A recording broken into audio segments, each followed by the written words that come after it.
আসসালামু আলাইকুম ওরহমতুল্লাহি ওবরাকাতুহু। স্বাগতম আপনাদের প্রিয় ইসলামিক চ্যানেল আলোর দিশাতে। চলুন কুরআন ও সুন্নাহর আলোয় খুঁজে নেই সত্যের পথ। সাবস্ক্রাইব করে পাশে থাকার অনুরোধ রইল। আলোর দিশা, জান্নাতের পথে আলোর যাত্রা। আজ আমরা আপনাদের জানাবো এক অনন্য নারী সম্পর্কে, যিনি তার জীবনের নেক আমল ও স্বামীর খেদমতের কারণে জান্নাতে প্রবেশের মর্যাদা লাভ করেছেন। তার নাম উম্মে জামিল।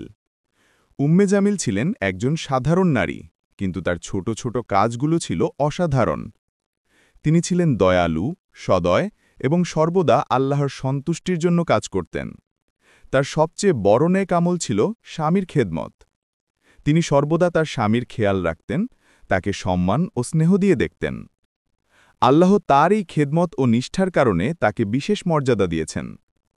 কাহিনী অনুযায়ী উম্মে জামিল ছিলেন প্রথম নারীদের মধ্যে একজন, যিনি জান্নাতে প্রবেশ করবেন।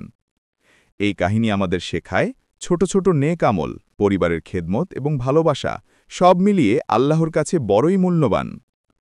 উম্মে জামিলের গল্প আমাদের মনে করিয়ে দেয়, সত্যিকারের সৎ ও নিষ্ঠাবান জীবন আল্লাহর কাছে সর্বদা শ্রেষ্ঠ।